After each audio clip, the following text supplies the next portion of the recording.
आज फ्रांस में दुनिया की क्या चीज़ जो है वो नहीं मिलती।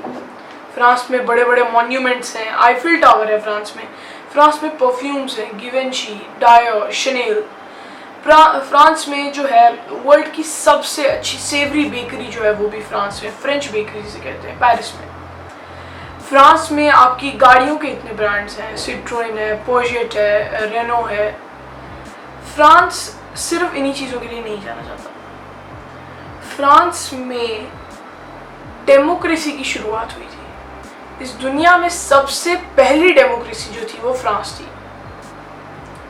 मुझे भी नहीं पता था जब मैंने पहली बार ये 9th क्लास में अपना चैप्टर पढ़ा। मुझे उससे पहले बिल्कुल नहीं पता था, और हो सकता है आप भी जब मेरी वीडियो देख रहे हो आपको भी पता चले। लेकिन फ्रांस जो था वो फ्रांस जो है वो दुनिया की पहली डेमोक्रेसी है। ऐसा हुआ कैसे? हुआ यूं कि किंग लुई 16 जो था सन 1700 ऐसे देखिए 1774, उसमें किंग लुई 16 जो था उसको थ्रोन मिला फ्रांस का, वो राजा बना फ्रांस का। ही बिकेम द किंग अपने प्रीडिसेसर के बाद। ही बिकेम द किंग 1774 में। जब उसको थ्रोन मिला फ्रांस का, तो फ्रांस की जो फाइनेंशियल कंडीशन थी इट वाज फुली ड्रेन्ड, और फ्रांस जो था अभी उसके पास थोड़ी सारी वेल्थ थी, तो बहुत ज़्यादा नहीं थी। It had a little bit of wealth. मतलब ऐसा इसीलिए हुआ क्योंकि उसके प्रेडिसेसर्स जो थे, जो किंग लुई 15 था, किंग लुई 14 था, उन्होंने ये सारे पैसे वॉर में लगा दिए। उससे पहले वॉर में जो था सारा उनकी वेल्थ, सारा जो उनकी ज्वेल्स वगैरह थे वो सारे उनके वॉर में लग गए। वेपन्स, फिर अपने आर्मर जो थे उनको ठीक करने के लिए, जो अपने सोल्जर्स उनको फीड करने के लिए, उसमें उनकी सारी वेल्थ लग गई।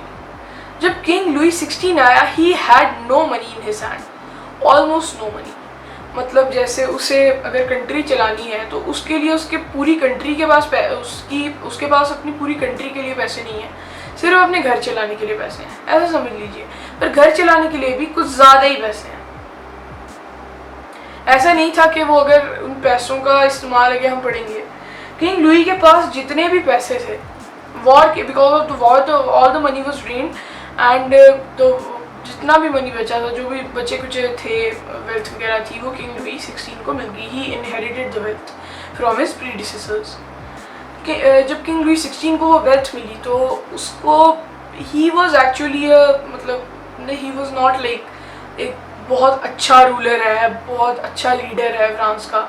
He was not like that. वो किंग बन तो गया अपने प्रेडिसेसर्स की वजह से, पर अब उसको पता नहीं था कि मैं आगे अपना कैसे करूं, अपने सेटअप कैसे करूं, सब कुछ अपनी कंट्री को कैसे चलाऊं। तो he was like a nonsense person.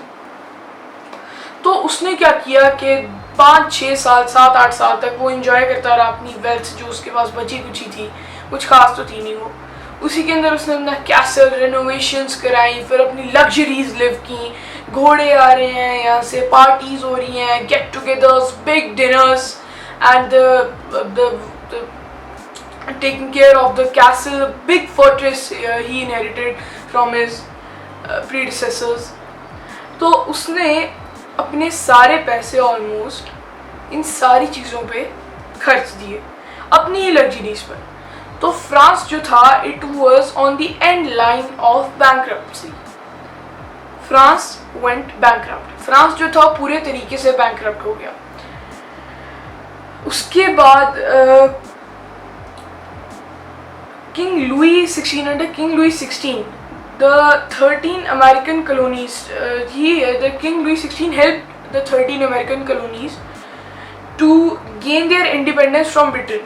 Britain ने 13 अमेरिकन कॉलोनीज जो है उनके ऊपर जो था वो रूल करके रखा हुआ था, और फिर उसके बाद किंग लुई 16 ने जो है 13 अमेरिकन कॉलोनीज को जो है ब्रिटेन से इंडिपेंडेंस लेने में भी हेल्प की। टैक्सेस जो थे वो उनके एक्सपेंसेस को मीट करने के लिए बहुत बढ़ा दिए गए। यहाँ आता है असली रेवोल्यूशन का एक थोड़ी सारी झलक कि क्यों ऐसा रेवोल्यूशन हुआ, क्यों किंग को एग्जीक्यूट किया गया। यहाँ पे हमें पता चलता है कि टैक्सेस जो थे अमेरिकन कॉलोनीज़ को हेल्प करने के चक्कर में किंग लुई 16 ने जो है उनके पास अपनी एक्सपेंसेस को मीट करने के लिए पैसे ही नहीं बचे थे। जो पैसे उसके पास थे ऑलरेडी वो तो उसने अपनी लग्जरीज वगैरह में लगा दिए, लेकिन जो उसके पास मतलब अब वो एक्सपेंसेस अपने मीट करने के लिए, जैसे उसने 13 अमेरिकन कॉलोनीज़ को फ्री करवाना था ब्रिटिश से, इंडिपेंडेंट करवाना था, इंडिपेंडेंस दिलवानी थी, तो उसको उसके लिए भी तो अपने गार्ड्स के लिए आर्मर चाहिए था, उनको भी तो पाल पोस कर बड़ा करना था, उनको भी तो पैसे वैसे देने थे, उनको भी तो खाना वगैरह देना था, प्रोवाइड करना था। या फिर ऐसे तो नहीं होता ना कि आप अपने सैनिकों को, जो आपके गार्ड्स हैं, जो आपके सिपाही हैं, आप उनको खाना ना दें या फिर आप उनको पैसे ना दें, आपको आर्मर्स ना दें, वेपन्स ना दें, वो ऐसे बेयर हैंडेड चले जाएँ भूखे पेट, ऐसा तो नहीं होता ना। You have to see for their health and wealth also. Wealth is not a big problem, was not a big problem for king Louis, क्योंकि वो बकवास तरीके निकाल ही लेता था। तो इस बार किंग लुई ने क्या किया कि 13 अमेरिकन कॉलोनीज़ को फ्री करवाने के लिए what he did was that उसने अपनी कंट्री में इतने टैक्सेस बढ़ा दिए, the taxes were increased to meet the regular their wantings which they wanted, the things which their expenses, to meet their expenses, such as the cost of maintaining the army। जैसे मैंने आपको पहले भी कहा है कि जो कॉस्ट उसकी थी मेंटेन करने की आर्मी को, इसीलिए उसने इतने ज़्यादा टैक्सेस बढ़ा दिए।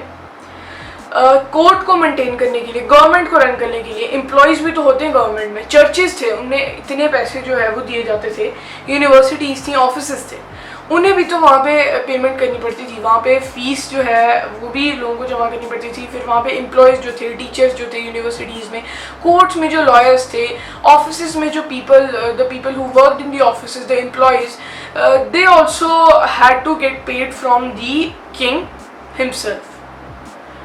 तो फ्रांस की जो कंट्री थी, it was divided in 3 estates, which was first was the nobility, second was the clergy, and third was the middle class. Okay, so 90% of the population was dominated by peasants, but only a small number of them owned the land they cultivated. Okay, so 90% जो थे उनके पास जो थी वो land थी जिन्हें वो own करते थे, ठीक है, बाकी तो 10% गए ना। 60% was owned by first 2 estates, by nobles, the church and the other richer members of the third estate.